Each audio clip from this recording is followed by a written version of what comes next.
வணக்கம் teachers, welcome to our channel. நம்ம சேனலுக்கு நீங்க புதுசா இருந்தா மறக்காம சப்ஸ்கிரைப் பண்ணிக்கோங்க.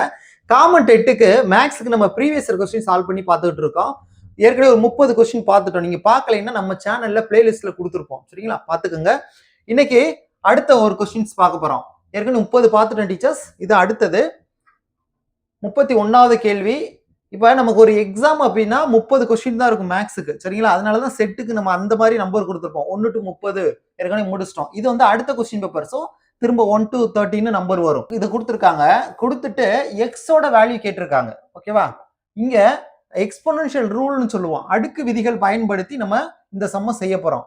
டீச்சர்ஸ் நல்லா தெரிஞ்சுக்க, ஒரு ரெண்டு ரூல் மட்டும் தெரிஞ்சுக்க. ஏன்னா விதியை அப்படியே பொறுத்துக்க மாதிரி எல்லாம் கேட்கறாங்க. இப்போ ஏ பவர் எம் ஹோல் பவர் என்னன்னு வந்துச்சுன்னா, அதாவது பவருக்கு பவர் வந்துச்சுன்னா ரெண்டையும் பெருக்கணும். இது ஞாபகம் வச்சுக்கோங்க. இது ஒரு ரூல். அடுத்து பேஸ் சேமா இருந்துச்சு அப்படின்னா, அதாவது ஏ power m into a power n, கீழே மல்டிபிகேஷன்ல பேஸ் சேமா இருந்தா பவரை கூட்டணும். இப்போ ஏ பவர் எம் பிளஸ் என்னன்னு எழுதிடலாம். இந்த ரெண்டு ரூலை மட்டும் இந்த சமுக்கு நான் யூஸ் பண்ற மாதிரி இருக்கும். சரிங்களா, இப்போ நான் இதை எடுத்துக்கிறேன். இதை பாருங்க, 100 power x by 10 power minus 2 equal to 10 power 8 இருக்கு. இதை இந்த சைடு கொண்டு போங்க.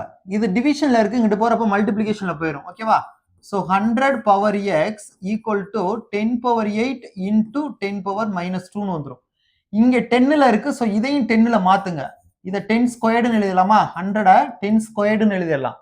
அப்பதானே சொன்னேன், பேஸ் சேமா இருந்தா பவர் என்ன பண்ணணும், சேர்த்து எழுதணும். அப்ப 10 பவர் 8 மைனஸ் 2 6ன்னு வந்துடும். சரிங்களா, இப்போ ஒரு ரூல் பார்த்தோம்ல, அதுல ரெண்டாவது ரூல். அடுத்து பவருக்கு பவர் வந்தா ரெண்டு என்ன பண்ண சொல்லியிருக்கேன், பெருக்க சொல்லியிருக்கேன். அப்ப 2x ஈக்குவல் டு 10 பவர் 6, நடுவுல ஈக்குவல் டு இருக்கு. ஸோ பேஸ் சேமா இருந்தா அந்த பவர்ல இருக்கிறத நம்ம ஈக்குவல் டுன்னு எடுத்துக்கிறோம். அப்ப 2x ஈக்குவல் டு 6, இந்த ரெண்டு அங்கிட்டு கொண்டு வந்துருங்க. அப்ப x ஈக்குவல் டு 6/2ன்னு வந்துடும். therefore x equal to 3. Okay teachers, 6 2ஆல ஊத்தா 3. இந்த இருக்கு பாருங்க, ஆப்ஷன் லாஸ்ட் ஒன். ஸோ நம்ம இங்கே ஆன்சர்னு கொடுத்துருப்போம். நம்ம இப்போ சொன்னது ஃபுல்லாக இங்கே விளக்கமாக இருக்கு. தமிழ் மீடியம் இங்கிலீஷ் மீடியம் ரெண்டு பேருக்கு யூஸாக இருக்கணுன்றதுக்காக தான் பைலிங்குலாவே கொடுத்துருப்போம். நீங்கள் ஸ்க்ரீனில் பார்க்குறீங்களா, இப்படி தான் நம்ம புக்கு இருக்கும். ஸோ நம்ம புக்கு உங்களுக்கு வேணும்னா 9585992871 இந்த நம்பருக்கு நீங்கள் வாட்ஸ்அப் பண்ணி வாங்கிக்கலாம். Okay teachers, previous year question கம்ப்ளீட்டாக சால்வ் பண்ணியிருப்போம். இப்போ நமக்கு நியூ புக் இருக்கு இல்லையா, ஸ்கூல் புக்கு, இந்த புக்கு சிலபஸ் பேஸ் பண்ணி நமக்கு நடந்த எல்லா ப்ரீவியஸ் இயர் கொஸ்டினும் அப்படியே அழகாக சால்வ் பண்ணி எங்கெல்லாம் ஷார்ட்கட் தேவையோ எங்கெல்லாம் ஷார்ட்கட்டோட நம்ம கொடுத்துருப்போம்.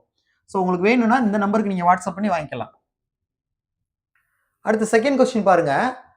இருசக்கர வண்டி ஒன்றை ஒரு கடைக்காரர் ரூபாய் 85,500க்கு விற்பதால் அவருக்கு 10% நட்டம் ஏற்படுகிறது. நல்லா கவனிங்க. இப்போ இந்த ரேட்டுக்கு விற்கிறதுனால அவருக்கு 10% நட்டம் ஏற்படுது. அதே இது 5% லாபம் வரணும்னா அவரு அந்த இருசக்கர வண்டியை என்ன விலைக்கு விற்கணும் அப்படின்னு கேட்கிறாங்க. சரிங்களா, இப்ப நான் இங்க ரெண்டு ஃபார்முலா யூஸ் பண்ண போறேன். விளக்கம் கொடுத்திருக்கேன் பாருங்க. இதுதான் நமக்கு formula. CP equal to 100/100 minus loss percentage into SP. அதாவது சிபிக்கு இது ஃபார்முலா. லாஸ் பர்சன்டேஜ் கொடுத்துருந்தாங்கன்னா அதே இது ப்ராஃபிட்டை வச்சு நம்ம செய்யணும்னா எஸ்பிக்கு இது ஃபார்முலா. ஓகே டீச்சர்ஸ், இந்த ரெண்டு ஃபார்முலா மட்டும் ஞாபகம் வச்சுக்கிட்டீங்கன்னா ரொம்ப ஈஸியா இருக்கும். சிபினா காஸ்ட் பிரைஸ், அடக்க விலை. எஸ்பினா செல்லிங் பிரைஸ், விற்பனை விலை. தெளிவா கொடுத்துருப்போம் எல்லாத்தையும். இப்போ நான் ஃபர்ஸ்ட் பாருங்களேன், எனக்கு கொஸ்டின் என்ன கொடுத்துருந்தாங்க, 85,500க்கு விற்பதால், அப்படித்தானே? அப்ப SP equal to selling price, விற்கிறது 85,500. எவ்வளவு? 10% நட்டத்துக்கு விற்கிறாரு. அப்ப இது வந்து லாஸ், நட்டம். எவ்வளவா? 10%. ஃபர்ஸ்ட் இது ரெண்டையும் எடுத்துக்கிட்டு, ஏன்னா எஸ்பி இருக்கு, எனக்கு சிபி கண்டுபிடிங்க இதுல இருந்து. ஸோ அதனாலதான் சிபி ஃபார்முலா அப்ளை பண்றேன். CP equal to 100/100 minus loss percentage into SP. என்ன தகவல் இருக்கோ அதுக்கேற்ற மாதிரி நம்ம ஃபார்முலாவை யூஸ் பண்ணணும். இதுல லாஸ் பர்சன்டேஜ் என்ன இருக்கு, 10னா 10 போட்டுக்கோங்க. எஸ்பி என்ன இருக்கு, 85,500, அதையும் போட்டுக்கிட்டேன். இப்போ இது ரெண்டையும் மைனஸ் பண்ணுங்க. 100 மைனஸ் 10 19 வந்துடும். மீதியெல்லாம் அப்படியே தான் எழுதியிருக்கேன். ஓகே டீச்சர்ஸ், ஸோ இப்போ இதை கேன்சல் பண்றோம். சரிங்களா, இங்க ஒரு ஜீரோ, இங்க ஒரு ஜீரோ கட் பண்ணிடலாம். கிளியரா? அடுத்து இந்த 9ஆல கேன்சல் பண்ணுங்க. என்ன வரும்? 9 9 சார் 81, 9 81ன்னு வரும். மிச்சம் 4 வரும். 4 இதுக்கு முன்னாடி போட்டோம் 45, 9 45ன்னு வரும். இங்க 95 இருக்கு, இங்க 100 இருக்கு. சேர்த்து எழுதிடலாமா? இங்க ஒரு ஜீரோ இருக்கு. ஓகேவா? ஸோ எல்லாத்தையும் சேர்த்து போட்டிங்கன்னா உங்களுக்கு 95,000ன்னு வந்துடும். ஓகே டீச்சர்ஸ், இப்போ எனக்கு என்ன கிடைச்சிருக்கு, சிபி கிடைச்சிருச்சு. அடுத்து இந்த டேட்டா பாருங்க, 5% லாபம் பெறணும்னா எவ்வளவுக்கு விற்கணும்னு கேட்குறாங்க. எவ்வளவுக்கு விற்கணும், அப்போ எஸ்பி செல்லிங் பிரைஸ் கேட்குறாங்க. சரிங்களா, விற்பனை விலை தான் கேட்டிருக்காங்க. பட் அதில் வந்து நமக்கு லாபம் எவ்வளோ வரணுமா, 5% வரணுமா. ஸோ அந்த மாதிரி எவ்வளோக்கு விற்கணும்னு கேட்குறாங்க. அப்போ எஸ்பி ஈக்குவல் டு ப்ராஃபிட் வச்சு ஃபார்முலா எழுதணும். 100 + profit percentage by 100 into CP. So இங்கே சிபி வருதா, அதுக்காக தான் அந்த சிபியை நம்ம கண்டுபிடிச்சோம். ஸோ அதுக்காக தான் இந்த தகவல் கொடுத்துருக்காங்க. கொஸ்டின்ல என்ன டேட்டா இருக்கோ அதை நம்ம யூஸ் பண்ணணும். இப்போ இந்த ஃபார்முலால சப்ஸ்டிட்யூட் பண்ணுங்க.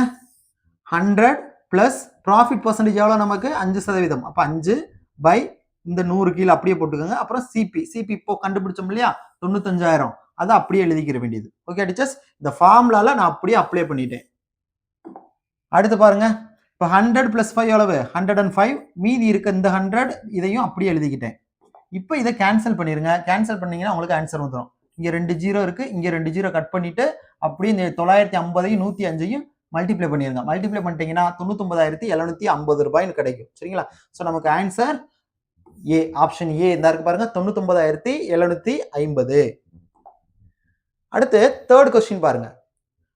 The given triangle is, கொடுக்கப்பட்ட முக்கோணம் ஒரு, இந்த முக்கோணம் வந்து என்ன வகை அப்படின்னு கேட்குறாங்க.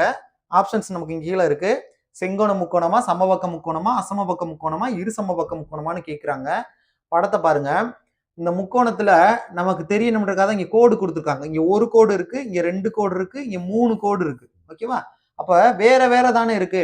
ஸோ ஒவ்வொரு பக்கமும் வேற வேற. ஸோ இது அசமபக்க முக்கோணம். சரிங்களா டீச்சர்ஸ், இதே இது இப்ப இப்படி இருக்குன்னு வச்சுக்கிருவோம். இப்ப இங்க ஒரு கோடு, இங்கேயும் ஒரு கோடு கொடுத்துருந்தாங்கன்னா இது ரெண்டு சமம்னு அர்த்தம். இது 3 சென்டிமீட்டர்னா இதுவும் என்னதான் இருக்குமா, 3 சென்டிமீட்டர் தான் இருக்கும். சரிங்களா, இப்ப இப்படி இருக்குன்னு வச்சுக்கிருவோம். இங்க ஒரு கோடு கொடுத்துருக்காங்க, இங்க 2 கோடு, இங்க 2 கோடு கொடுத்துருந்தாங்கன்னா இது ரெண்டு சமம்னு அர்த்தம். இப்போ இது 4 சென்டிமீட்டர் இருக்குன்னா இதுவும் எவ்வளவுதான் இருக்கும், 4 சென்டிமீட்டர் தான் இருக்கும். சரிங்களா, கண்டுபிடிக்க தெரியுதா. பட் இங்க எல்லாமே வேற வேற. இங்க ஒரு லைன் இருக்கு, இங்க 2 லைன் இருக்கு, இங்க 3 லைன் இருக்கு. அப்ப மூணுமே வேற வேற. ஸோ இது அசமபக்க முக்கோணம். இங்கிலீஷ்ல ஸ்கேலன் ட்ரையாங்கிள் அப்படின்னு சொல்லுவோம். நமக்கு ஆப்ஷன் சி. டீச்சர்ஸ், நான் ஏற்கனவே சொன்னதுதான், நம்மகிட்ட ப்ரீவியஸ் இயர் கொஸ்டின் ஃபுல்லா சால்வ் பண்ணி அந்த மெட்டீரியல் தான் நான் உங்களுக்கு கிளாஸ் எடுத்துட்டு இருக்கேன். ஸோ இந்த மெட்டீரியல் பிரிண்டட் புக்காவே நம்மகிட்ட இருக்கு. சரிங்களா, மேக்ஸை பொறுத்த வரைக்கும் அழகா பிரிண்ட் பண்ணி புக்காவே கொடுத்துருக்கோம். இந்த புக்கு உங்களுக்கு வேணும்னா 9585992871 இந்த நம்பருக்கு நீங்க வாட்ஸ்அப் பண்ணி வாங்கிக்கலாம். நமக்கு காமன் டெட்டுக்கு மேக்ஸ் மட்டும் கிடையாது, சைக்காலஜியும் அவைலபிளா இருக்கு. சரிங்களா, ரெண்டுமே வேணும்னாலும் நீங்க வாங்கிக்கலாம். அடுத்து ஃபோர்த் கொஸ்டின் பாருங்க. Find the value of x. இது கொடுத்துருக்காங்க. இதுல இருந்து நம்ம இந்த எக்ஸ் ஃபைண்ட் அவுட் பண்ணணும். இதுக்கு முன்னாடி பார்த்தோம் இல்லையா, அதே மாதிரி தான். இதை ஃபர்ஸ்ட் எழுதுங்களேன். X power 5 into 10 power 15 equal to 20 power 5 into 10 power 10 இருக்கு. டீச்சர்ஸ், நான் இங்க கொடுத்துருக்க ஆப்ஷனை வச்சு ஈஸியா நான் உங்களுக்கு சொல்லிடுறேன். விளக்கமும் நம்ம கொடுத்துருக்கோம். சரிங்களா, நான் ஃபர்ஸ்ட் ஷார்ட்கட் சொல்லிட்டு அதுக்கப்புறமா ஃபுல்லா அந்த விளக்கத்தை நான் சொல்றேன். ஆப்ஷனை பாருங்களேன். இப்போ எனக்கு எக்ஸ் தானே வேணும். ஆப்ஷன் பாருங்க, 5 இருக்கு, 10 இருக்கு, 20 இருக்கு, 2 இருக்கு. இதை மைண்ட்ல வச்சுக்கோங்க. என்ன ஆப்ஷன் அப்படின்னு மைண்ட்ல வச்சுக்கோங்க. எனக்கு இந்த சைடு என்ன இருக்கோ அதே மாதிரி தான் நான் இதை கொண்டு வர போறேன். ஓகேவா, இங்க 10 பவர் 10 இருக்கு. ஸோ இதை நான் பிரிங்க. எக்ஸ் பவர் 5 இன்டூ இதை 10 பவர் 10 வர்ற மாதிரி பிரிங்க. இப்போ 10 பவர் 10னா இங்க என்ன வரும், ஒரு 5 வரும். ஓகேவா, 15 பிரிக்கிறேன். இப்போ 10 5ன்னு பிரிங்க. ஏன்னா இங்க 10 பவர் 10 வந்ததுனால. that is equal to 20 power 5 into 10 power 10. Okay teachers, இப்போ இதுவும் வந்துருச்சு அப்படித்தானே. எனக்கு இப்போ இந்த ரெண்டு டேர்ம் தான் முக்கியம். எனக்கு இதை வந்து நான் 20 பவர் 5ன்னு வரணும். நல்லா கவனிங்க. இங்க என்ன இருக்கு, 10 பவர் 5 இருக்கு. 10ஓட எதை மல்டிப்ளை பண்ணா உங்களுக்கு 20 வரும், 2 மல்டிப்ளை பண்ணா 20 வரும். ஓகேவா, ஸோ அப்போ இந்த எக்ஸுக்கு பதிலாக 2 போட்டோம்னா வேலை முடிஞ்சு போச்சு. ஓகேவா, ஸோ அப்போ என்ன வரும், எக்ஸ் ஈக்குவல் டு 2. இதுதான் நமக்கு ஆன்சர். ஈஸியா நீங்க ஞாபகம் வச்சுக்கலாம். இப்போ நான் விளக்கமா சொல்லிடுறேன். ஃபர்ஸ்ட் இதாக இருக்கு இல்லையா, இதுல எல்ஹெச்எஸ் எடுத்துக்கிறேன். லெஃப்ட் ஹேண்ட் சைடு கொடுத்துருக்கதை எடுத்தாச்சு. இதை இந்த இருக்கு பாருங்க, 10 பவர் 15 15 ஃபர்ஸ்ட் பிரிக்கிறேன். 3 இன்டூ 5 அப்படி பிரிச்சுக்கிறேன். அதுக்கப்புறம் இங்க பாருங்க, ஏன் பிரிக்கிறேன்னா இங்க பவர்ல 5 வருது, அதனாலதான் இங்கேயும் பவர்ல 5 வர மாதிரி பிரிச்சுக்கிறேன். பிரிச்சதுக்கு அப்புறம் இது ரெண்டும் எழுதுங்க. ஏன்னா a power m into p power m இப்படி இருந்துச்சுன்னா a into b whole power mன்னு எழுதலாம். அதாவது பேஸ் வந்து பவர் சேமா இருக்கிறப்ப பேஸ் நம்ம என்ன பண்ணலாம், மொத்தமா போட்டு எழுதலாம் மல்டிபிளிகேஷன்ல. இது எல்லாமே அடுக்கு விதிகள் எக்ஸ்போனன்ஷியல் ரூல்ல வருது. ஸோ பவர் வந்து சேமா இருக்கிறதுனால இந்த கீழே இருக்கிறத ஒரே இதுல எழுதிக்கங்க. அதுக்கப்புறம் 10 கியூப்னா என்ன அர்த்தம், 3 ஜீரோ போடணும் இல்லையா? ஸோ இதோட எக்ஸை மல்டிப்ளை பண்ணிட்டோம்னா நமக்கு 1000x வந்துடும். அதான் இங்க எழுதியிருக்கோம்.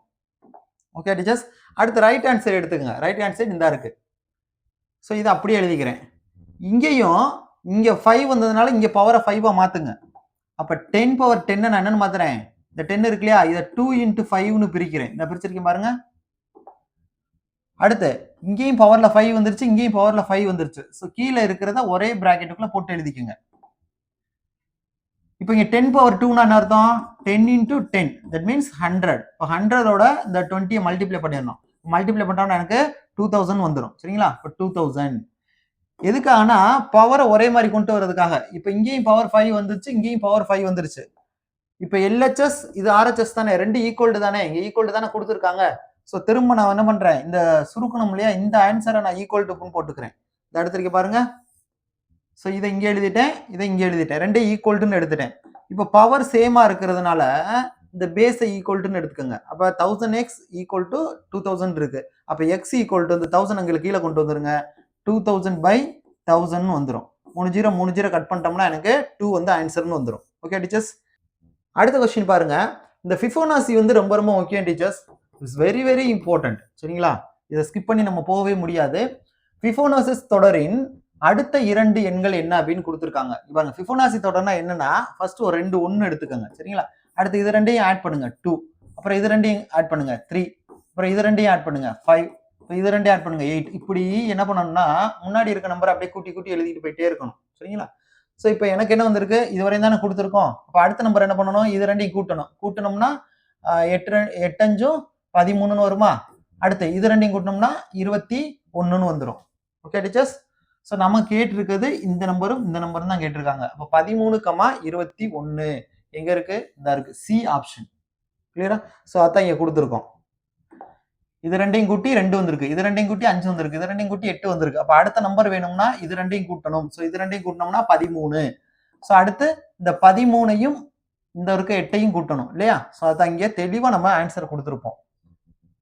அடுத்து 6th கொஸ்டின். கொடுக்கப்பட்ட 8 தரவுகளின் சராசரி 75, அதுல இருந்து 40 என்ற தரவு நீக்கப்பட்டால் மீதமுள்ள தரவுகளின் சராசரி என்ன அப்படின்னு கேக்குறாங்க. டீச்சர்ஸ் நல்லா கவனிங்க. இப்ப சராசரினா நம்ம எப்படி கண்டுபிடிப்போம், இப்போ 1 2 3 4 5ன்னு இருக்குன்னு வச்சுக்கிறோம். இதுக்கு சராசரி எப்படி போடுவீங்க, இது எல்லாத்தையும் கூட்டுவோம் இல்லையா?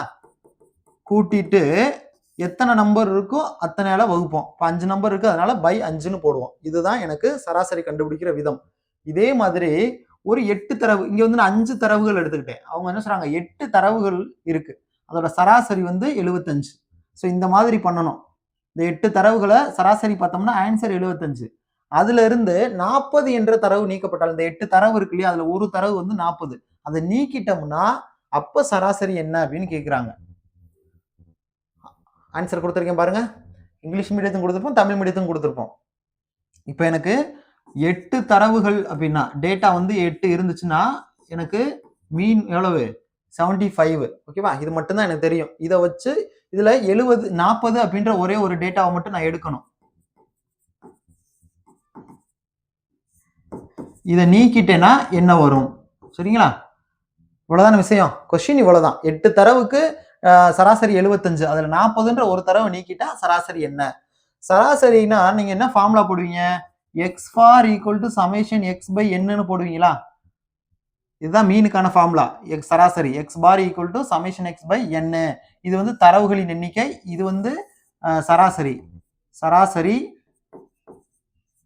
ஈக்குவல் டு இது வந்து சமேஷன் எக்ஸ்னா கூடுதல், கூடுதல் பை இது வந்து தரவுகளின் எண்ணிக்கை. ஓகே டீச்சர்ஸ், இதுதான் நமக்கு ஃபார்முலா. இதுல தான் நான் எழுதியிருக்கேன். இந்த தரவுகளின் எண்ணிக்கை எனக்கு கூடுதல் வேணும்னா அந்த தரவுகளின் எண்ணிக்கை இங்கிட்டு கொண்டு வந்துருங்க. அப்ப சராசரி இன்ட்டு தரவுகளின் எண்ணிக்கைன்னு வருமா? ஸோ அதுதான் இங்க ஃபார்முலாவா கொடுத்துருக்கோம். ஸோ கூடுதல் ஈக்குவல் டு சராசரி இன்ட்டு தரவுகளின் எண்ணிக்கை.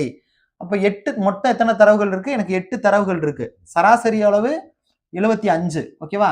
அதான் அப்ப சராசரி வந்து 75, தரவுகளின் எண்ணிக்கை வந்து 8. இப்போ இது ரெண்டையும் பெருக்கிட்டோம்னா 600ன்னு வந்துடும். இது வந்து 8 தரவுகளோட கூடுதல் வந்து 600. இதுல 40ன்னு ஒரு தரவு வந்து நீக்கணுமா? சோ இதுல வந்து இந்த 600ல 40 நீக்கிருங்க. நீக்கிட்டீங்கன்னா 560ன்னு வருது. சரிங்களா? இப்ப ஒரு தரவ நீக்கிட்டோம்னா மீதி எத்தனை தரவு இருக்கும்? 7 தரவுகள் இருக்கும். அப்ப 560/7 = 80. இதுதான் ஆன்சர். அடுத்த கொஸ்டின் பாருங்க டீச்சர்ஸ். ஒரு 4 இது இருக்கு. இதுல எது சரி அப்படின்னு கேட்டிருக்காங்க. சரிங்களா? வட்ட நாற்கரத்தின் எதிர்கோணங்கள் மிக நிரப்பு கோணங்கள் ஆகும் அப்படின்னு கொடுத்திருக்காங்க முதல்ல. அடுத்து வட்ட நாற்கரத்தின் எதிர்கோணங்கள் நிரப்பு கோணங்கள் அப்படின்னு சொல்றாங்க. ஃபர்ஸ்ட் நிரப்பு கோணங்கள் காம்ப்ளிமெண்டரி ஆங்கிள்ஸ்னா எவ்வளவுன்னு தெரிஞ்சுக்கோங்க. ரெண்டு கோணங்களின் கூடுதல் 90 டிகிரி அப்படின்னா அது நிரப்பு கோணங்கள் காம்ப்ளிமெண்டரி ஆங்கிள்ஸ். அதே இது சப்ளிமெண்டரி மிக நிரப்பு கோணங்கள் அப்படின்னா 180 டிகிரி வரணும். சரிங்களா? சப்ளிமெண்டரின அளவு 180 டிகிரி, காம்ப்ளிமெண்டரினா 90 டிகிரி. வட்ட நாற்கரத்தின் எதிர்கோணங்கள் செங்கோணங்கள் ஆகும் தேர்ட் ஆப்ஷன். அடுத்து 4வது வட்ட நாற்கரத்தின் எதிர்கோணங்கள் குறுங்கோணம் அப்படின்னு சொல்லியிருக்காங்க. வட்ட நாற்கரம் வட்டம் இருக்கும், இதுக்குள்ள ஒரு நாற்கரம் இருக்குன்னு வச்சுக்கோங்க. இவ்வளவுதான் விஷயம். இதுல என்ன சொல்றாங்க? எதிர்கோணங்கள் குறுங்கோணமா, இல்ல எதிர்கோணங்கள் செங்கோணமா, இல்ல எதிர்கோணங்கள் கூட்டினா 90 வருமா, இல்ல கூட்டுனா 180 வருமா? இதுதான் விஷயம். எதிர்கோணங்கள்னா இதுவும் இதுவும். இப்ப இது எக்ஸ் இது ஒய்ன்னு வச்சுக்கிருவோம். அதே மாதிரி இதுவும் எதிர்கோணம் தான். சரிங்களா? இது இஜெட் இல்லைன்னா எஸ்ன்னு வச்சுக்கிருவோம். இப்ப இந்த எதிர்கோணத்தை கூட்டுனா இங்க வந்து 180 டிகிரி வரணும். இதுதான் பண்பு. சரிங்களா? வட்ட நாற்கரத்துல எதிரெதிர் கோணங்களை கூட்டுனா எனக்கு என்ன வரணும்? 180 டிகிரி வரணும். சோ ஆன்சர் வந்து ஏ. அடுத்து a plus b the whole square minus a minus b the whole square equal to, இது ஒண்ணு இல்ல, ஜஸ்ட் ஃபார்முலா அப்ளை பண்ணா வேலை முடிஞ்சு போச்சு. இப்ப a plus b the whole square formula a squared plus b squared plus 2ab. அதே இது a minus b the whole square formula a squared plus b squared minus 2ab ன்னு வரும். சரிங்களா? சோ அதை அப்படியே அப்ளை பண்ணியிருக்கேன். இங்க நடுவுல இருக்க மைனஸ் வந்து இங்க மைனஸ் வந்துடும். இப்போ மைனஸ் உள்ள கொண்டு போயிருங்க. இந்த மூணுலயுமே மைனஸ் உள்ள மல்டிப்ளை பண்ணிருங்க. சோ இது மைனஸ்ல வந்துடும், இதுவும் மைனஸ் பின்னு வந்துடும், இது மைனஸ் மைனஸ் இது பிளஸ்ன்னு வந்துடும். ஸோ இப்போ கேன்சல் பண்ணிடலாமா? A squared cancel, b squared cancel, ஏன்னா பிளஸ் மைனஸ்ல இருக்கு. மீதி இருக்கிறது 2ab 2abன்னு வருது. ஸோ ஆட் பண்ணிட்டோம்னா 4abன்னு கிடைச்சிடும். Okay teachers. அடுத்து 9th கொஸ்டின் பாருங்க. a minus b equal to 4, ab equal to 60 அப்படின்னா a பிளஸ் b யோட வேல்யூ என்ன? இது வந்து ரொம்ப ரொம்ப முக்கியமான கொஸ்டின் டீச்சர்ஸ். இந்த ப்ரீவியஸ் இயர் கொஸ்டின்ல அடிக்கடி கேட்டிருக்கிறது. ஸோ இதுக்கு என்ன ஃபார்முலானா இங்க பாருங்க, a மைனஸ் பியையும் ஏபியையும் வர்றது மாதிரி இந்த a plus b, a minus b AB a plus b, இது மூணு வர்றது மாதிரி ஃபார்முலா நம்ம எழுதணும். இது formula a plus b the whole square equal to a minus b the whole square plus 4ab. இந்த ஃபார்முலால அப்ளை பண்ணுங்க. எனக்கு இதுதான் கொஸ்டின் வேணும். a மைனஸ் பி வந்து 4, ஏபி வந்து எனக்கு 60. இதை அப்படியே அதில் சப்ஸ்டியூட் பண்ணிருங்க. சரிங்களா? இப்போ a மைனஸ் பி 4 போட்டேன், இந்த இடத்துல ஏபிக்கு பதிலாக 60ன்னு போட்டிருக்கேன்.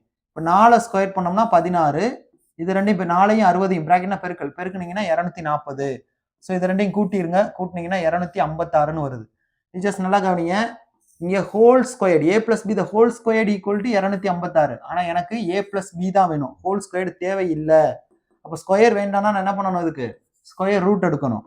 ஸோ அதான் பண்ணியிருக்கேன். ஸ்கொயர் ரூட் ஆஃப் 256 எவ்வளவு? 256க்கு ரூட் எடுத்தா 16. தட் மீன்ஸ் 16 இன்டூ 16 தான் 256. அப்ப ரூட்னா 2 நம்பருக்கு ஒரு நம்பர் எடுக்கணும். Okay teachers. அடுத்த கொஸ்டின் பாருங்க. What will be the 23rd letter in the pattern? இந்த பேட்டர்ன்ல 23வது உறுப்பு என்ன அப்படின்னு கேட்டிருக்காங்க. கொஞ்சம் நல்லா கவனிங்களேன். நான் கொடுத்துருக்கத கொஞ்சம் அப்படியே கேப் விட்டு எழுதிருக்கேன் பாருங்க. DEF ஒரு தடவை வந்திருக்கா? ஒரு டி ஒரு இ ஒரு எஃப் வந்திருக்கு. அடுத்து 2D 2E 2Fன்னு வந்திருக்கா? அடுத்து இங்க 3D 3E 3Fன்னு வந்திருக்கு. சரிங்களா? DEF வந்து ஃபர்ஸ்ட் 1 டைம், அப்புறம் 2 டைம், அப்புறம் 3 டைம். இப்போ அடுத்து என்ன வரணும்? 4 டைம் வரணும். அவ்வளவுதானே? ஸோ அதான் இங்க எழுதிருக்கேன். 1 டைம், இங்க 2 டைம், இங்க 3 டைம், அடுத்து 4 டைம் வர மாதிரி எழுதிக்கோங்க. 4D 4E 4F வர மாதிரி எழுதிக்கோங்க. இப்போ நீங்க 23வது உறுப்பு என்ன அப்படின்றத கவுண்ட் பண்ணி எழுதுங்க. 1 2 3 4 5 6ன்னு கவுண்ட் பண்ணோம்னா நமக்கு 23rd என்ன வருதுன்னா இ வருது. சரிங்களா? ஸோ இதுக்கு ஆன்சர் இ, ஆப்ஷன் ஏ. அடுத்து 11th கொஸ்டின். கீழே கொடுக்கப்பட்ட கூற்றுகளில் எவை y equal to f of எக்ஸுக்கு சரி அல்ல? எது சரி அல்லன்னு கேட்டிருக்காங்க. இதுல ஏ சி டி இது மூணும் சரி. எது சரி அல்ல அப்படின்னா அந்த பி மட்டும் தான் தவறு. சரிங்களா? சோ நமக்கு இங்க ஆன்சர் எது அப்படின்னா பி. ஏன்னா சரி அல்லன்னு தான் கேட்டாங்க. சோ பி தான் நமக்கு ஆன்சர்.